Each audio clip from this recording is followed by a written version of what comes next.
आइए, तो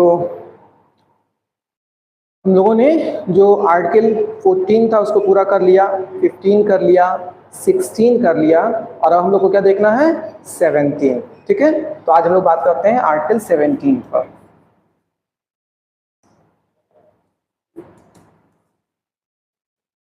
क्या है ये आर्टिकल 17? आर्टिकल 17 क्या है, पता है कुछ?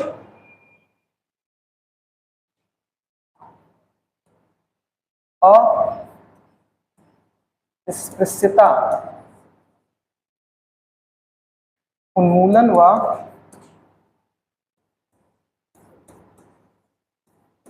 विधि के समक्ष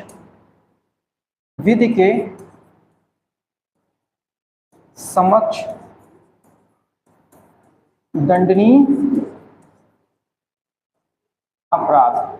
ठीक है, तो यहां पर अगर हम लोग आर्टिकल 17 की बात करते हैं तो आर्टिकल 17 क्या है?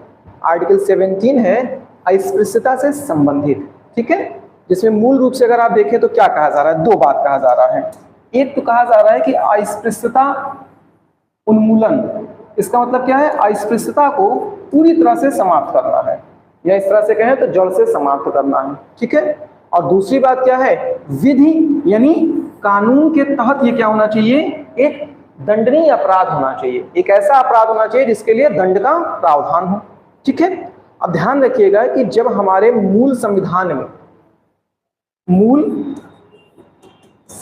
में अस्पृश्यता को लेकर बात कही गई, तो यहां पर अस्पृश्यता बहुत ज्यादा स्पष्ट नहीं हो सका, और इसके लिए संविधान द्वारा क्या किया गया, संसद को अधिकार प्रदत्त किया गया कि आप अस्पृश्यता को लेकर के दो बातों का निर्धारण करें। क्योंकि देखिए, अगर मान लेते हैं मैं भी आपसे कहूं कि भाई अस्पृश्यता को समाप्त करना है,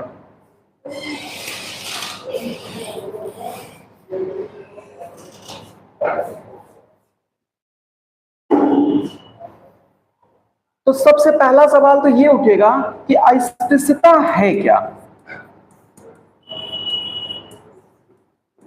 पहला सवाल तो ये उठ जाएगा, अस्पृश्यता है क्या। और दूसरा सवाल ये उठेगा कि यदि अस्पृश्यता एक अपराध है, बैठिए आराम से, यदि अस्पृश्यता एक अपराध है तो इसके लिए दंड का क्या प्रावधान होगा, दंड का प्रावधान। ये दो क्या है, दो मूल विषय हैं जो यहाँ पर अनुच्छेद में स्पष्ट नहीं किया गया। और आप जानते हैं वैसे भी जो आर्टिकल होते हैं वो किसी चीज का आपको क्या करते हैं, निर्देश देते हैं। सीमित व्यवस्थाएं वहां पर व्याख्या की जा सकती हैं, लेकिन अंततः जो आगे के प्रावधान होते हैं उसके लिए बहुत से बार क्या होता है, संसद को अधिकृत कर देती है कि आप वहां पर कानून बनाइए। ठीक है, तो यहां पर क्या है, दो बातें ध्यान रखिएगा कि जब हम आर्टिकल 17 की बात करेंगे तो मूल संविधान में लिखा गया कि अस्पृश्यता का उन्मूलन करना है, और यह क्या होगा, विधि के समक्ष दंडनीय अपराध होगा। और इसके लिए क्या है, संसद को अधिकार दे दिया गया। अब जब संसद को अधिकार दिया गया तो संसद ने फिर क्या किया, संसद ने इस पर कानून बनाया, और ये संसद द्वारा जो कानून बना ये बना 1955 में, और इस कानून का नाम क्या बना,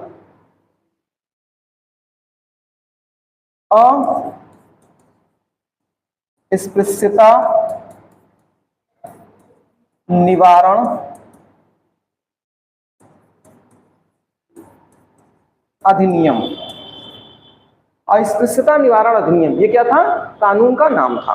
और चूंकि 1955 में आया तो आप जानते हैं कि कोई भी कानून जिस वर्ष में आता है तो उसी के मतलब कानून के आगे उस वर्ष को मेंशन कर दिया जाता है। तो अब ये क्या हो गया, पूरा हो गया आपका अस्पृश्यता निवारण अधिनियम 1955। ठीक है, अब देखिए इसके तहत यहां पर दो बातें की गई, तो दो बातों में क्या है, दोनों ही बातों को स्पष्ट किया गया जो आपने पीछे दो सवाल देखा था, कि पहली चीज तो अस्पृश्यता क्या है, और दूसरा अपराध का स्वरूप कैसा होगा, दंड का प्रावधान क्या होगा। तो इसमें कहा गया पहले तो अस्पृश्यता क्या है, तो इसका जवाब क्या मिला कि यदि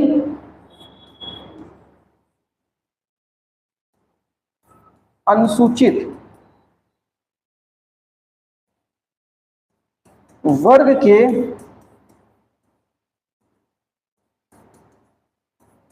सदस्यों के साथ जाति के आधार पर भेदभाव किया जाएगा तो इसे क्या कहा जाएगा? इसे अस्पृश्यता कहेंगे। अनुसूचित वर्ग के साथ जो उसके सदस्य हैं, अगर उनके साथ जाति के आधार पर भेदभाव किया जाएगा, या दूसरे शब्दों में हम कहें कि उनके अधिकारों से क्या किया जाएगा? वंचित किया जाएगा। भेदभाव का आधार तो कई हो सकता है, तो उसी को क्या कहा जाएगा? अस्पृश्यता कहा जाएगा। ठीक है, अब इसमें कुछ उदाहरण सहित यहां पर बात बताया गया कि अनुसूचित वर्ग के लोगों के साथ ये भेदभाव क्या है। जैसे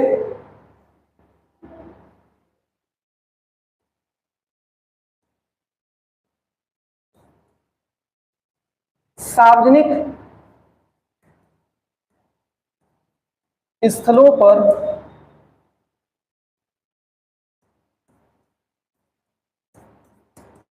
मंदिरों में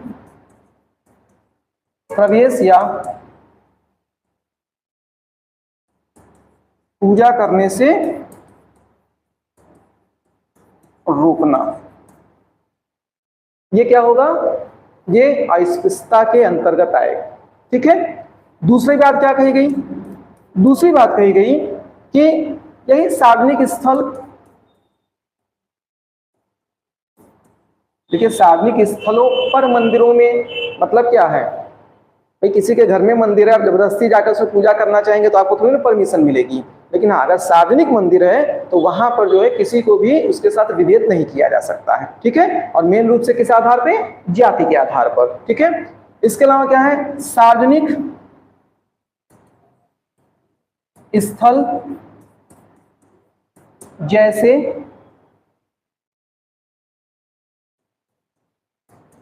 मनोरंजन,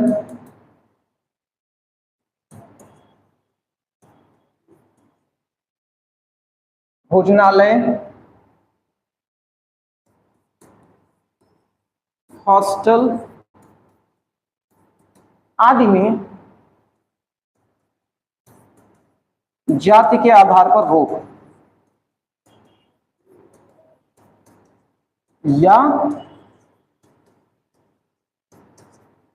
भेदभाव, ये भी क्या होगा? ये भी आपका जो है वो अस्पृश्यता के अंतर्गत जाएगा। ठीक है, इसके अलावा और क्या है? जाति सूचक शब्दों से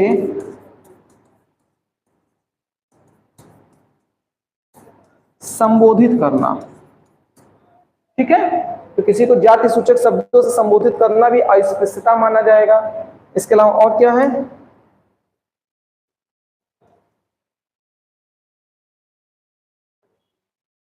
किसी प्रकार के क्रय विक्रय या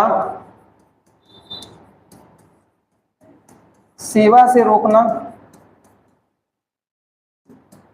सेवा से रोकना।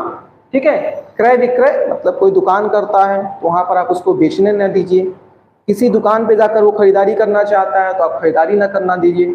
और आप इकोनॉमिक्स पढ़ कर आ रहे तो आपको पता है कि उत्पादन के सेंस में क्या है? सेवा भी एक प्रकार से कहीं ना कहीं कार्य होता है। ठीक है, इसका मतलब कोई व्यक्ति क्या अपने आय के सृजन के लिए किसी प्रकार से सेवा देना चाहता है तो उसको उससे क्या किया जाए? वंचित किया जाए या रोका जाए। ठीक है, हाँ, इसके अलावा जैसे एक और क्या था?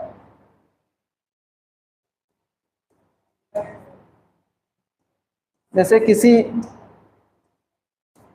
शैक्षणिक संस्थान,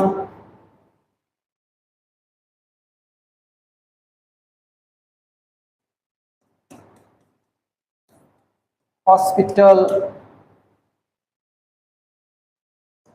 हॉस्टल आदि स्थलों पर सार्वजनिक हित के कार्यों से वंचित करना या विभेद करना। ठीक है, कुल मिलाकर के अगर हम लोग एक सरल शब्दों में कहें तो क्या कहा जा रहा है, अनुसूचित जाति के साथ किसी भी प्रकार का भेदभाव जाति के आधार पर करना अस्पृश्यता है।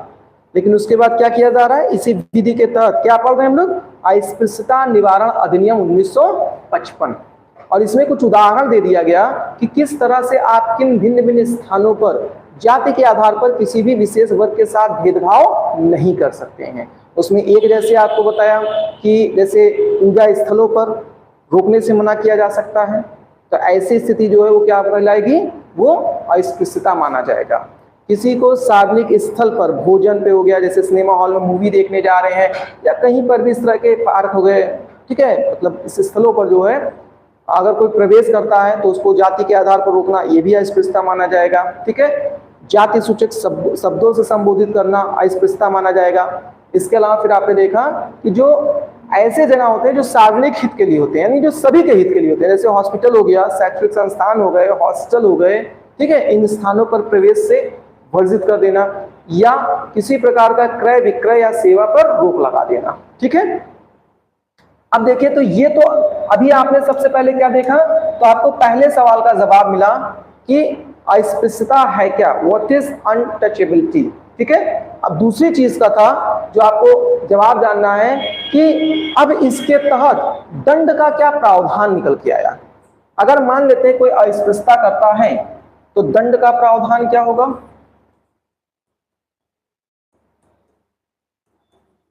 क्योंकि विधि द्वारा इसको क्या है, एक अपराध तो घोषित कर ही दिया गया है। और कैसा अपराध, दंडनीय अपराध बताया गया, नहीं अपराध तो है, नैतिक अपराध नहीं कि आपने गलत किया, उसके लिए आपको दंड मिलेगा। ठीक है, तो यदि कोई व्यक्ति क्या करता है, पहली बार अगर ऐसा करता है तो पहली बार ऐसा करने पर उसके लिए प्रावधान क्या किया गया, 100 से 500 रुपए तक का क्या है वो जुर्माना होगा। ठीक है, इसके अलावा 1 माह से 6 माह तक सजा का प्रावधान, या तो दोनों। अगर कोई व्यक्ति पहली बार अस्पृश्यता के नियमों का उल्लंघन करता है तो क्या होगा, उसके लिए एक आर्थिक दंड का प्रावधान है और दूसरा सजा का प्रावधान है। आर्थिक दंड में क्या है, वहां पर 100 रुपए से 500 रुपए, और सजा सजा का मतलब आर्थिक दंड भी सजा ही है, जेल, 1 से 6 माह का जेल, या दोनों भी हो सकता है। ठीक है, और अगर वो दूसरी बार करता है तो 200 रुपए से लेकर के 1000 रुपए तक, और ये जो सजा का प्रावधान है ये कितना हो जाएगा, अब ये हो जाएगा 6 माह से लेकर के 1 वर्ष तक। इसको ऐसे लिख दें, 6 माह से 1 वर्ष तक, दोनों में से कोई एक या दोनों भी हो सकता है।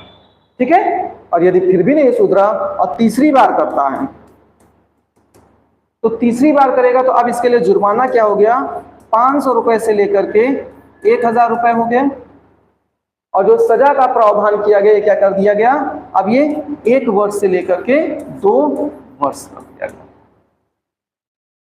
ठीक है, आप समझ आ रही है, इसका मतलब क्या है यहाँ पर, तो पहली चीज आपने देखा कि यहाँ पर जो दंड का प्रावधान किया गया वो एक तो आर्थिक दंड दिया जा रहा है और दूसरा जेल की सजा सुनाई जा रही है। जब हम आर्थिक दंड की बात कर रहे थे यहाँ पे क्या 100 रुपए से 500 रुपए तक का आर्थिक दंड का प्रावधान है, या 1 से 6 माह तक, दूसरा 200 से 1000 रुपए या 6 माह से 1 वर्ष, और तीसरा 500 से 1000 रुपए या 1 वर्ष से 2 वर्ष, और दोनों में से कोई एक भी हो सकता है और दोनों भी हो सकते हैं। ठीक है, अब जब हम लोग इसको सुनते हैं तो बड़ा अजीब सा लगता है, 100 रुपए, 200 रुपए, 500 रुपए, 1000 रुपए, क्या है ये सब चीजें, है ना। लेकिन एक कल्पना करके देखिएगा, ये अधिनियम 1955 का है, तो ये जो जुर्माना का प्रावधान है ये उस समय के तत्कालीन स्थिति के आधार पर है ना। आप समझिए उस समय 100 रुपए या 500 रुपए, 1000 रुपए क्या थी, एक बड़ी रकम होती थी। ठीक है, ये जरूर है कि इसी वजह से जब हमारे क्या है, समय समय पर आर्थिक दंड बढ़ाया जाता है तो लोगों को क्या होता है, तकलीफ होती है। जैसे भी आपने देखा ट्रैफिक रूल को लेकर के कितनी तेजी से परिवर्तन किया गया ना, 2000-2500 रुपए तक का मतलब स्टार्टिंग कर दिया गया चालान से। तो पहले क्या होता था 200, 250, 300, अरे तो जब तक आपको आर्थिक चोट इतनी मजबूत ना पहुंचे कि आपका दिल थोड़ा देर द्रवित ना हो, आधे घंटे जाकर पछताए ना, तब तक उस आर्थिक दंड का मतलब क्या। तो जो हम लोग एक लंबे समय से पैसा देते चले आ रहे थे दंड के प्रावधान के रूप में, वो वर्तमान की स्थिति के अनुसार तो था नहीं। 30 साल 40 साल 50 साल पुराना कानून बना था, तो हम लोग को बड़ा सरल और सहज लगता था। अब जब इसी को अपडेट किया गया और जिस हिसाब से समय भागा है उस हिसाब से उसके दाम को बढ़ा दिया गया, तो हमको लगता है तो बहुत ज्यादा कर दिए हैं। तो ज्यादा इसीलिए तो कर रहे हैं ताकि आपको क्या हो, दंड की थोड़ी सी चोट पहुंचे। ठीक है, देखिए यहाँ पर अगर हम लोग ये पूरी बात करें तो अब ये जो 1955 ठीक है का अस्पृश्यता निवारण जो अधिनियम आया, अस्पृश्यता निवारण अधिनियम, तो चूंकि ये संसद से कानून बनकर आया था इसलिए क्या हो गया, पूरे देश में लागू हो गया। ठीक है, एक्सेप्ट जम्मू एंड कश्मीर। उस समय जम्मू कश्मीर को छोड़ करके, क्योंकि आप जानते हैं जम्मू कश्मीर का प्रावधान ही सब अलग चलता था। अब तो सभी कुछ जो देश में लागू हो रहा है पूरे जम्मू कश्मीर उसमें सबको लेकर हो रहा है। ठीक है, लेकिन उस समय क्या था, जम्मू कश्मीर में लागू नहीं हुआ था। दूसरी चीज, अगर यहाँ पर आप थोड़े से शब्दों पर ध्यान दें तो देखिए यहाँ पर शब्द में क्या लिखा गया है,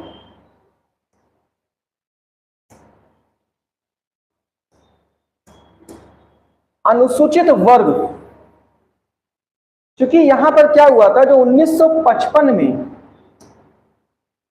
जो अस्पृश्यता निवारण अधिनियम आया था, यहां पर क्या किया गया था, केवल अनुसूचित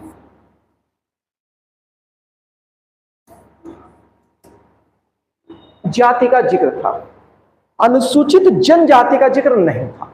ठीक है, तो ये भी चीज ध्यान रखिएगा कि 1955 अधिनियम के तहत अनुसूचित जाति का जिक्र तो है,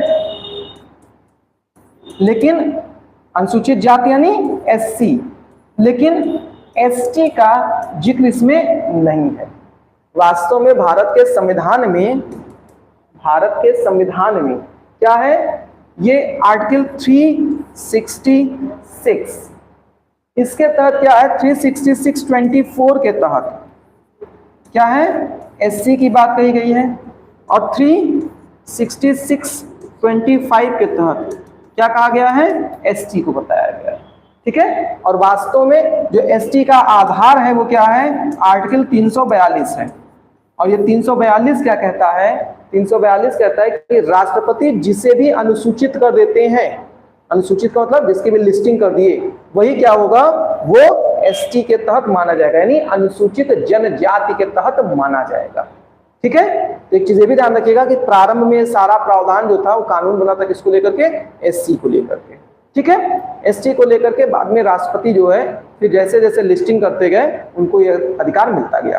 ठीक है, अब देखिए आगे चलकर अगर हम लोग बात करें तो यहां पर क्या हो रहा है, 1965 में एक इलाया पेरुमल समिति का गठन हुआ, इलाया पेरुमल समिति। और इस समिति ने क्या कहा, तो इस समिति ने एक सुझाव दिया। इस सुझाव में समिति ने कहा कि ये जो अस्पृश्यता निवारण अधिनियम है इसका नाम बदल देना चाहिए। और इसका नाम क्या करना चाहिए, इसका नाम करना चाहिए नागरिक अधिकार संरक्षण अधिनियम। अब हम नागरिक अधिकार संरक्षण अधिनियम की बात करते हैं तो इसका अर्थ क्या निकल के आ रहा है, देखिए यहां पर कुछ नहीं बदला गया, सब कुछ वैसे था, बस केवल नाम बदल दिया गया। क्योंकि कहीं ना कहीं अस्पृश्यता निवारण अधिनियम अपने आप में क्या था, एक नकारात्मक शब्द का प्रयोग किया गया था, जहां पर पिछड़े वर्ग को मतलब शब्द में भी क्या किया है, ऐसा सूचित किया जा रहा है जहां पर उनके साथ परिभाषित किया जा रहा है कि गलत चीजें हो रही हैं। जबकि मूल रूप से फिर क्या है, अगर उनको भी देखें तो क्या इस देश के नागरिक हैं, और अगर कहीं ना कहीं इस देश के नागरिक हैं तो उन नागरिकों के संरक्षण यानी अधिकार का संरक्षण किसका अधिकार बनता है? सरकार की जिम्मेदारी बनती नहीं बनती है? इसीलिए यहाँ पर फिर नाम को बदल करके क्या किया गया? नागरिक अधिकार संरक्षण अधिनियम। और ये 1955 ही आगे रहा, क्योंकि कानून तो 1955 का ही काम कर रहा था, केवल नाम बदल दिया गया। तो इसी का नाम बदल के क्या कर दिया गया? नागरिक अधिकार संरक्षण अधिनियम 1955। लेकिन ये हुआ कब था? ये परिवर्तित किया गया था 1976 में। ठीक है, तो 1976 में क्या परिवर्तन हो रहा है? 1965 के इलाया पेरुमल समिति के सुझाव पर अस्पृश्यता निवारण अधिनियम का नाम बदल करके, अस्पृश्यता निवारण अधिनियम 1955 का नाम बदल करके नागरिक अधिकार संरक्षण अधिनियम 1955 कर दिया गया। ठीक है, अब आइए इसके बाद क्या हुआ? इसके बाद फिर 1989 में पुनः एक बार अस्पृश्यता के निवारण हेतु कानून बना, और ये जो अस्पृश्यता के निवारण हेतु कानून बना, इसका नाम रखा गया अनुसूचित जाति जनजाति अत्याचार निवारण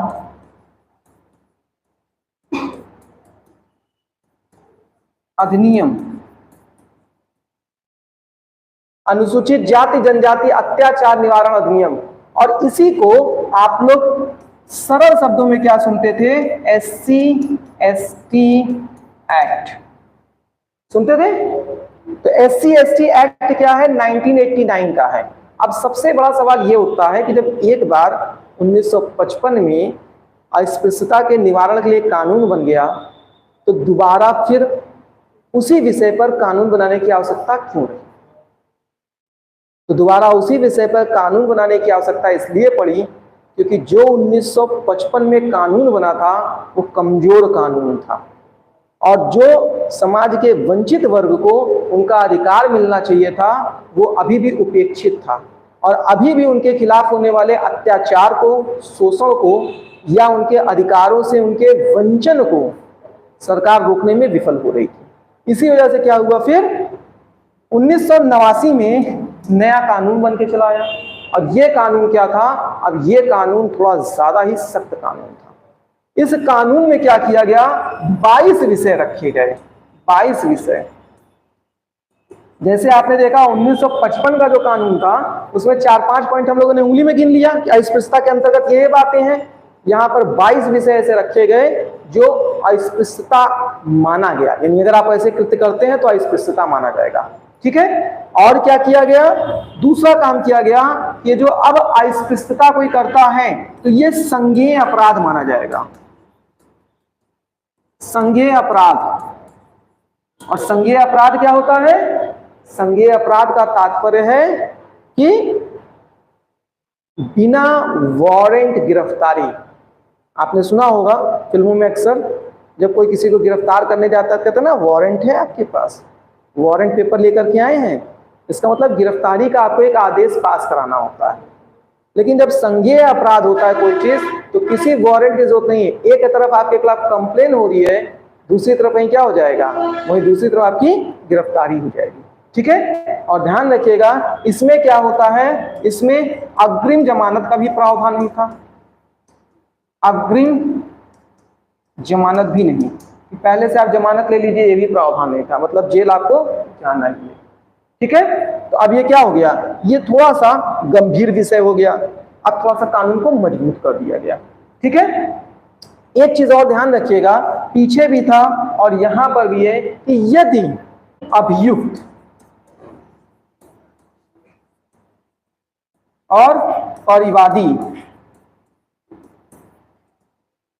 अभियुक्त का मतलब होता है एक्यूज्ड, इसका मतलब जिसके ऊपर आरोप लगाया जा रहा है, और परिवादी का मतलब हो गया कंप्लेनेंट।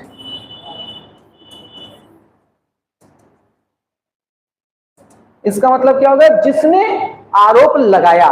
ठीक है, तो एक व्यक्ति ए है जिसके ऊपर आरोप लगा है और एक व्यक्ति बी है जिसने आरोप लगाया है। यदि दोनों ही एक ही वर्ग के हैं तो ऐसे में ये अस्पृश्यता नहीं माना जाएगा। ठीक है, इसका मतलब अगर दोनों एक ही जाति के हैं, एक ही वर्ग के, अनुसूचित वर्ग के आ रहे हैं, तो ऐसी स्थिति में क्या होगा, इसे अस्पृश्यता नहीं माना जाएगा। ठीक है, हाँ ये जरूर है कि यदि एक व्यक्ति क्या है, अब यही बी दूसरे वर्ग का ले लिया, कलर चेंज कर दिया, दूसरा वर्ग हो गया ना। अब इसने क्या किया, ए के ऊपर आरोप लगा दिया कि इन्होंने क्या किया है, मेरे ऊपर अस्पृश्यता का जो कानून है उसके तहत उल्लंघन किया है। इसका मतलब इन्होंने जिस तरह के मेरे साथ बर्ताव किया है वो अस्पृश्यता के अंतर्गत आता है। तो ऐसी स्थिति में क्या होगा, अब ये अपराध माना जाएगा। ठीक है, क्लियर थी चीज। अब आइए आगे बात बढ़ी। अब इसके बाद क्या हुआ, फिर इसके बाद 2015 में पुनः क्या हुआ, SC ST एक्ट जो था, SC ST एक्ट, इसमें क्या किया गया, संशोधन कर दिया गया। अब SC ST एक्ट कौन सा है, ये 1989 वाला है, यानी अनुसूचित जाति जनजाति अत्याचार निवारण अधिनियम, उसमें संशोधन कर दिया गया। और क्या किया गया, ये जो 22 विषय थे, 22 विषय जो अस्पृश्यता के अंतर्गत आते थे और कठोर कर दिया गया। अब इसके अंतर्गत कितना कर दिया गया, 47 विषय कर दिया गया। अब अस्पृश्यता के अंतर्गत 47 विषय ऐसे हो गए जिनको रख दिया गया, मतलब विषय कठोर होता जा रहा है।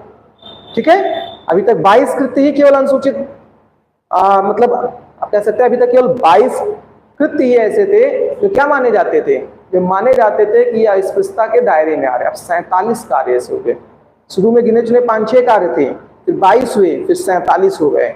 और इतना ही नहीं, अब यहां पर क्या हुआ, केस की जल्दी सुनवाई के लिए, ताकि त्वरित निर्णय निकल करके आए, त्वरित निर्णय, केस बहुत लंबा पेंडिंग ना हो, इसलिए क्या किया गया, इसलिए अलग से ऐसे केसों की सुनवाई की व्यवस्था की गई ताकि तेजी से केसों के निर्णय निकल सके। ठीक है, अब आगे बात बढ़ी। जब बात आगे बढ़ी तो फिर पहुंचा 20 मार्च, और 20 मार्च 2018 सुप्रीम कोर्ट का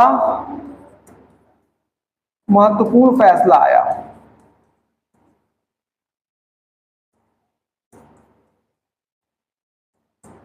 और सुप्रीम कोर्ट ने अपने इस फैसले में क्या बताया, सुप्रीम कोर्ट ने इस फैसले में बताया कि ये जो 1989 का SC ST एक्ट है, SC ST एक्ट, क्योंकि मूल संविधान तो मूल कानून तो यही चल रहा था, बाद में 2015 में इसको और संशोधित कर दिया गया। तो कहा गया कि इसका दुरुपयोग बहुत हो रहा है। दुरुपयोग देखिए, बहुत हद तक आप देखेंगे कि बहुत से बार क्या होता है, विधि द्वारा या कोर्ट द्वारा लोगों को जो उनके खिलाफ होने वाला अत्याचार है, शोषण है, उसके संरक्षण के लिए क्या किया जाता है, एक अधिकार दिया जाता है। लेकिन वहीं पे उसका क्या होता है, दुरुपयोग हो जाता है। और इसमें बहुत बार आप देखते हैं, जैसे एक और केस है दहेज का मुद्दा। अब दहेज एक अपराध है और उसके बाद आप देखते हैं कि कानून उसके लिए बहुत सख्त हो गया, कठोर हो गया। और बहुत से बार आप ऐसा भी देखेंगे कि महिलाएं थोड़ा सा अगर उनके पति के साथ या अपने ससुराल में बिगाड़ होता है तो तुरंत ही क्या करती है, दहेज का आरोप लगा देती हैं। कहीं कुछ नहीं मांगा गया, लेकिन उसके बाद भी चूंकि कठोर कानून है तो अपने संरक्षण में क्या उनको दंड दिलाना चाहते हैं। और ये सब जब केसेस पहुंचते हैं तो सुप्रीम कोर्ट वगैरह क्या है, जब देखता है केस तो फिर आराम से समझ जाता है कि कहां पर वास्तव में कोई शोषित है, अत्याचार हो रहा है, या ये केवल एक आरोप लगाया जा रहा है।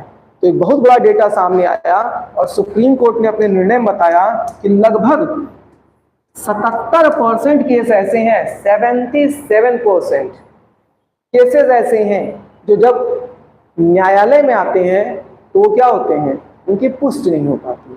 इसका मतलब क्या है, कहीं ना कहीं एक बदले की भावना से या किसी को दंड दिलाने की भावना से क्या हो रहा है, बहुत से बार लोग झूठा ही आरोप लगा करके किसी के ऊपर क्या करते हैं, जैसे कहीं पर छोटा मोटा भी किसी से थोड़ा सा विवाद हो गया, बहस हो गया, तो छोटे मोटे विवाद का निपटारा आप आराम से कर लोगे, कोई बहुत संज्ञेय अपराध तो है नहीं, लेकिन उसमें कहीं पर कोई एक अनुसूचित वर्ग का तुरंत करेगा, उन्होंने हमको ऐसा बोला, उन्होंने हमको ये कहा, अब वो फंस गया लंबे मैटर में, है ना, तो ये चीजें सामने निकल करके आई। ठीक है, तो इस वजह से फिर यहाँ पर क्या हुआ, कुछ संशोधन किया गया। क्या संशोधन किया गया, तो संशोधन किया गया कि अब तुरंत ही एफआईआर दर्ज नहीं होगी, और ये क्या है, एक संज्ञेय अपराध नहीं माना जाएगा। इसका मतलब क्या है कि अगर किसी के खिलाफ किसी प्रकार का आरोप लगता है तो पहले क्या होगा, फिर उसकी जांच पड़ताल कर ली जाए। ठीक है, तुरंत उसके खिलाफ एफआईआर लिख करके उसे जेल में डालने की जरूरत नहीं है। ठीक, दूसरा अग्रिम जमानत की बात कर दूं। अग्रिम जमानत, इसका मतलब क्या है, अब जो 1989 का अनुसूचित जाति अनुसूचित जनजाति अत्याचार निवारण अधिनियम आया था, उसके तहत अग्रिम जमानत निषेध था, मना किया गया था, यहां पर उसकी परमिशन दे दी है। ठीक है, लेकिन फिर क्या हुआ, एक बार पुनः 2020 में सुप्रीम कोर्ट ने फिर से निर्णय लिया और क्या कहा, कहा कि 2018 में सुप्रीम कोर्ट द्वारा जो लिया गया निर्णय था उसे अमान्य कर रहे हैं, और ये जो अनुसूचित जाति जनजाति अत्याचार निवारण अधिनियम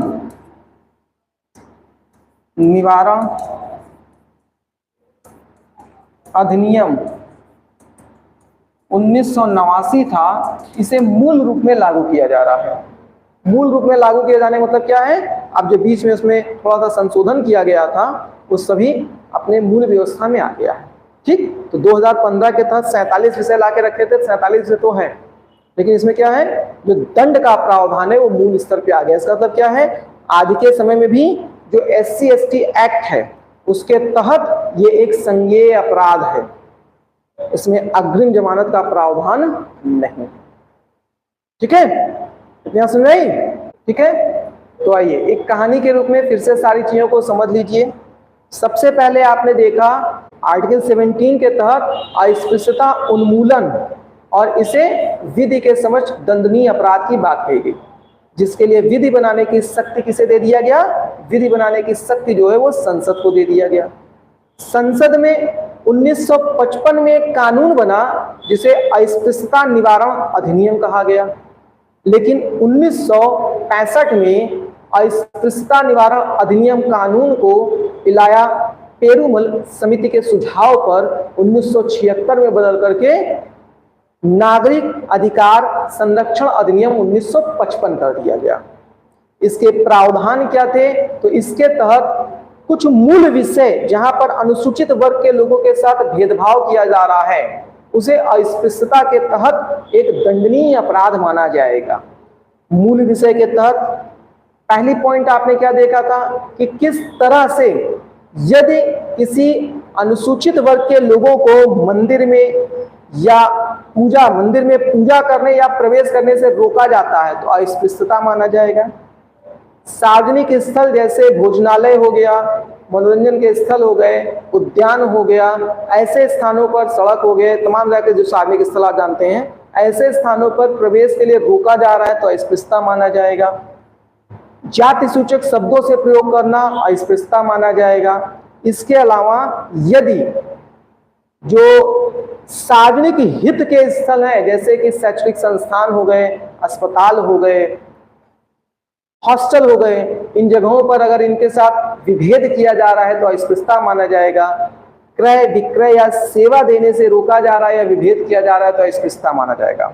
ठीक है, दंड का प्रावधान रखा गया जो 100 रुपए से 500 रुपए पहली बार का आर्थिक दंड था और 1 महीने से 6 माह तक जेल की सजा या दोनों हो सकता है। दूसरा आपने देखा कि क्या हो रहा था, हाँ, दूसरी बार अगर कोई एक ही अपराध को कर रहा है तो फिर उसके लिए क्या 200 रुपए से लेकर के 1000 रुपए तक दंड का प्रावधान हो गया और सजा 6 महीने से साल भर की हो गई, या दोनों हो जाएगा। अगर तीसरी बार कोई कर रहा है तो 500 से 1000 रुपए कर दिया गया, और जो दंड का प्रावधान सजा के रूप में था वो क्या हो गया, 1 साल से 2 साल हो गया। और यदि कोई चौथी बार कर रहा है तब क्या होगा, तो वही प्रावधान है जो तीसरे दंड के प्रावधान के तहत था, यानी 3 के बाद जितनी बार भी करेगा तो दंड का प्रावधान वही है। ठीक है।